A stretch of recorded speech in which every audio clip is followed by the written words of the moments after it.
Hey guys, so I'm back.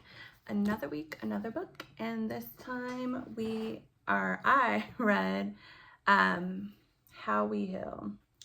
And I have it upside down. It's by Alexandria L. Right here.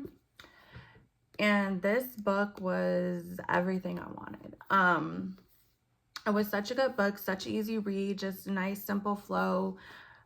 She was giving background information about herself. There's stories of other people and their trauma and like how they healed and things like that within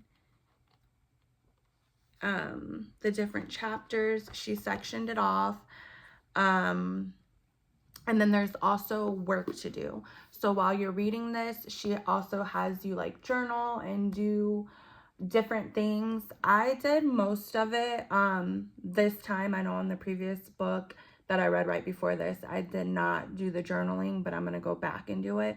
This one I did do the journaling, but there were some that were like I think maybe like 2 things that were like a longer process, maybe like a 30-day process, and I totally meant to start at the beginning of this month. It's like almost mid-July as I'm recording this, but I did mean to start at the beginning of July and I didn't, because I was like, okay, I can just start on the 1st and then work through it for the month and be done right around the time my kids start school.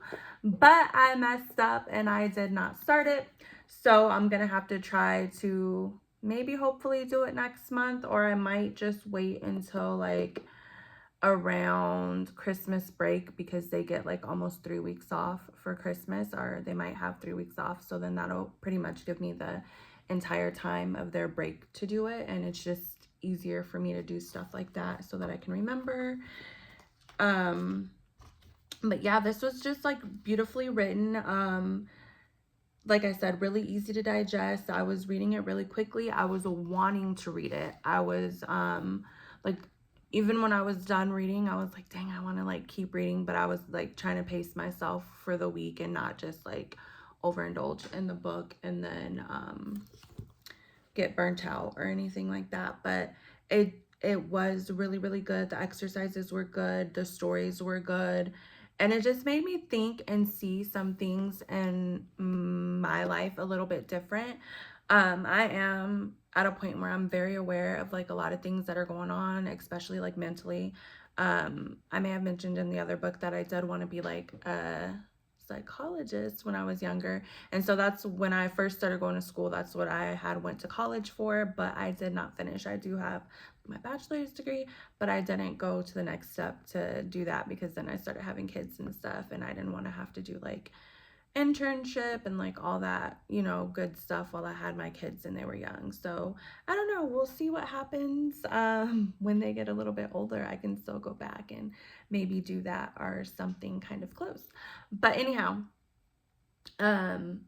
this was, I don't know, it was just really good, really exciting for me.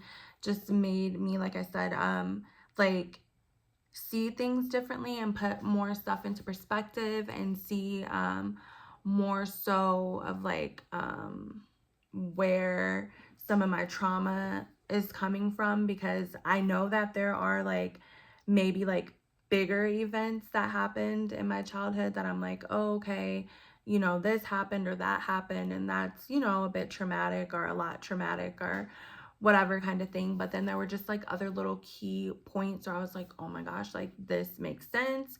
And then parts where I'm like, dang, like I kind of dropped the ball as a parent, you know, like I'm so aware and I'm trying to do the best that I can do, but I can only do what I know. And I'm learning so much within these past couple of years, and I'm trying to implement that for my girls so that they don't have to recover when they're my age. I'm like pushing 40, and they won't have to do all this healing like they're doing it now. Like they talk to me, we have conversations, I ask them questions.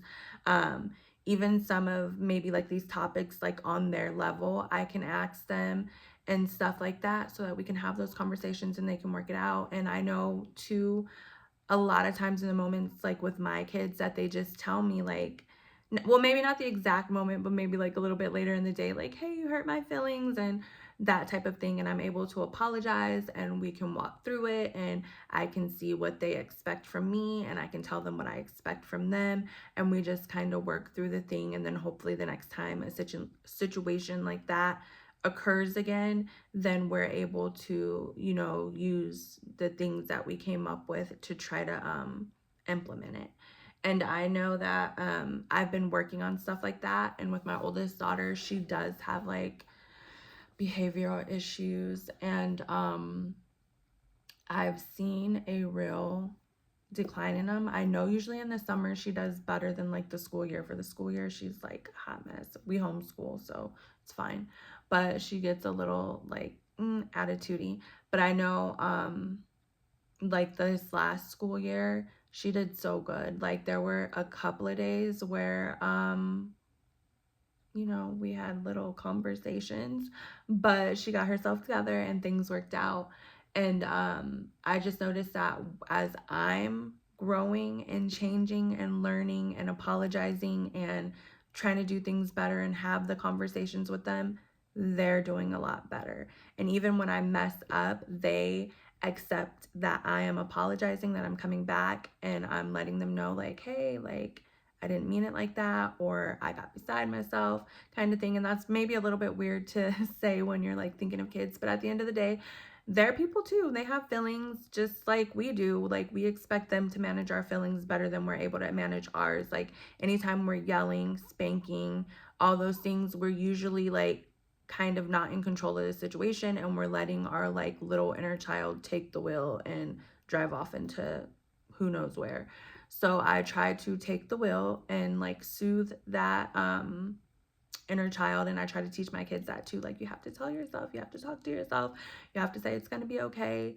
Like stuff is not the end of the world. You're going to make it through it, and it's great. And this book kind of like went into that, as well as the other book before that, and just like reading them together, they were really similar. So if you buy one, you don't necessarily have to buy the other one, because they were pretty like similar. If you don't, you know, if you don't have the money and you only want to just get one, but they're both great, and I was really in love and had a great time. So if you're looking to heal, either this book, How We Heal, or Break the Cycle are two great books to go ahead and start you on your journey. And until the next one, bye.